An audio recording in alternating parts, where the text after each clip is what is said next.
အလုံးမလို့ပဲဘဝတစ်ထောင်ကျော်ထိုင်စားလို့ရတဲ့စီးစိမ်တွေကိုပိုင်ဆိုင်ထားပေမဲ့အမေရိကန်နိုင်ငံကိုအမြဲပထမဖြစ်စေခြင်းနဲ့ရွေချက်ကြောင့်သမ္မတဖြစ်အောင်ကြိုးစားလာခဲ့တဲ့ဘီလီယံနာတဦး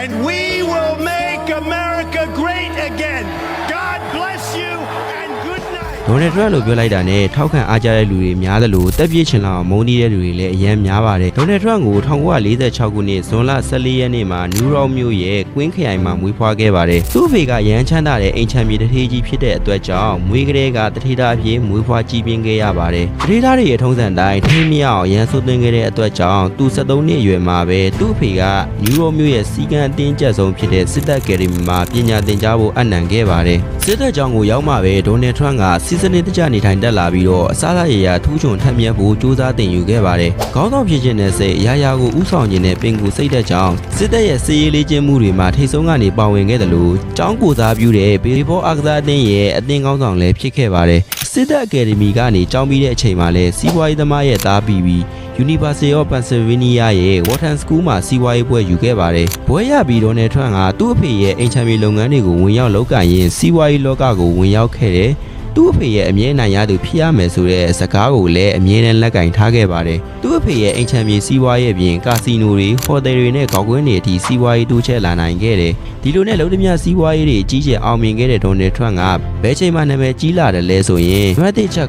သူ့အဖေရဲ့ခွင်းခရိုင်မှာရှိတဲ့လုပ်ငန်းစုကိုမဟန်တန်လိုလူချမ်းသာတွေရှိတဲ့နေရာကိုပြောင်းလဲခဲ့တယ်။အဲ့ဒီလူချမ်းသာတွေရဲ့ကြားမှာ Trump ဆိုတဲ့စလုံးကြီးကြီးနဲ့ရေးထားတဲ့တာဝါကြီးကိုတိဆက်လာတဲ့အတွက်ကြောင့်မလို့ Trump ရဲ့နာမည်ကတဟုန်ထိုးကြီးလာခဲ့ပါတယ်။နံပါတ်2ချက်ကအဲ့ဒီချိန်နယူးယောက်အစိုးရကစန်တယ်ပါထဲမှာရှိတဲ့ရေခဲပြင်အားကစားကွင်းကိုပြင်ဆင်ခဲ့တာဆိုရင်6နှစ်ကြာတဲ့အထိပြီးစီးအောင်မလုပ်နိုင်ဖြစ်နေခဲ့ပါတယ်။ဒါကိုထရန့်က၄လနဲ့အပြီးပြင်ဆင်ပေးနိုင်ခဲ့ပါတယ်ပြင်ဆင်စိတ်ကလည်းနယူးယောက်အစိုးရခံမှန်းထားတဲ့ဘတ်ဂျက်ထက်နည်းအောင်အချိန်မြန်နဲ့ပြင်ဆင်နိုင်ခဲ့တဲ့အတွက်ကြောင့်မလို့နယူးယောက်မြို့သူမြို့သားတွေကြားမှာနာမည်ရန်ကြီးလာခဲ့ပါတယ်ထရန့်ကိုနာမည်ပိုကြီးပြီးတော့လူလေးစားသွားစေတဲ့နောက်တစ်ချက်ကဒီရာတော့တဲ့ဒီရဲဆိုတဲ့စာအုပ်ကြောင့်ပဲဖြစ်ပါတယ်ဒီစာအုပ်မှာဘာတွေပါလဲဆိုရင်ထရန့်ရဲ့စီးပွားရေးဗျူဟာတွေနေ့စဉ်ဘဝတွေကိုရေးသားထားတာဖြစ်ပြီးတော့အောင်မြင်ခြင်းတဲ့လူတိုင်းဖတ်ကိုဖတ်ရမယ်စာအုပ်ဖြစ်လေကြော်ကြားခဲ့ပါတယ်ထရန့်ကိုနာမည်ကြီးတစ်ထေးကြီးကနေဆယ်လီအဖြစ်ပို့ပြီးတော့လူတီများစေတဲ့နောက်ဆုံးအချက်ကဒီ Appearance ဆိုတဲ့ TV show ကြောင့်ပါဒီ show က reality show ဖြစ်ပြီးတော့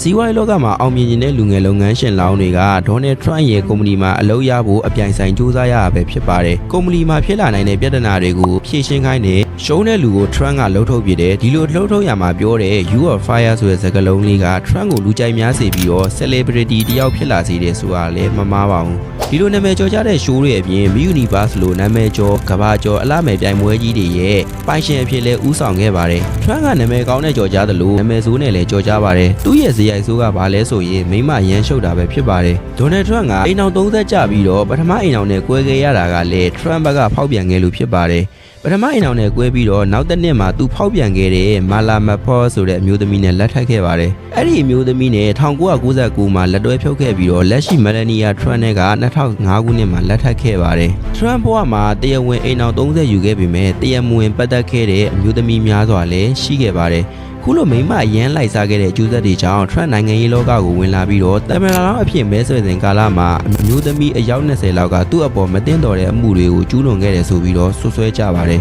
အဲ့ဒီထဲကအဆိုးဆုံးကတော့အော်ဂါမင်းသမီးစတောင်မီဒယ်နီယန်နဲ့ပတ်သက်တဲ့အမှုပဲဖြစ်ပါတယ်အပြမင်းသမီးကိုသူနဲ့ပတ်သက်မှုကိုမဖွာဖို့ငွေပေးပြီးတော့နှုတ်ပိုက်ခိုင်းခဲ့တဲ့အတွက်ကြောင့်မလို့ဒယ်နီယန်ရဲ့တရားစွဲခြင်းကိုလည်းထရန့်ကခံခဲ့ရပါတယ်ထရန့်ဟာဒီလိုစီးပွားရေးလူမှုရေးနာမည်ကျော်ကြားမှုတွေဆဆရရပြည့်စုံနေပေမဲ့သူ့ရဲ့ပြိုင်ဆိုင်လူစိတ်ခေါင်းဆောင်လူစိတ်ကမြဲတမ်းနိုင်တဲ့အတွက်ကြောင့်မလို့2015ခုနှစ်ဇွန်လ16ရက်နေ့မှာ2016သမ္မတရွေးကောက်ပွဲကိုဝင်ပြိုင်မှုသူပိုင်တဲ့ထရန့်တာဝါမှာကြေညာခဲ့ပါတယ်ဒေါ်နယ်ထရန့်ဟာလက်ရှိအုပ်ချုပ်နေတဲ့နိုင်ငံရေးသမားတွေကိုအလုံးမလုပ်ဘူးလို့မြင်တယ်ပြီးတော့ကြတော့ကုန်သွယ်ရေးမှာလည်းအခြားအင်အားကြီးနိုင်ငံတွေရဲ့အနိုင်ကျင့်ခေါင်းပုံပြတ်ခတ်နေရပြီးတော့အမေရိကန်နိုင်ငံတဖြည်းဖြည်းကျရှုံးနေပြီလို့လည်းမြင်ပါတယ်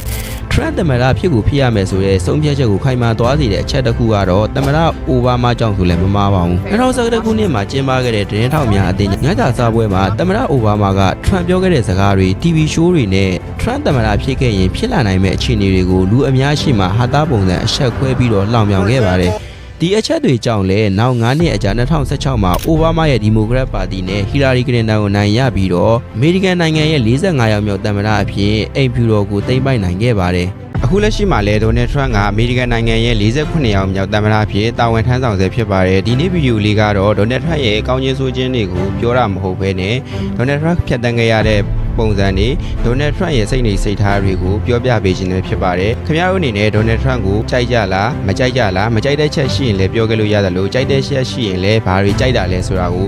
အောက်ကကွန်မန့်မှာပြောခဲ့လို့ရပါတယ်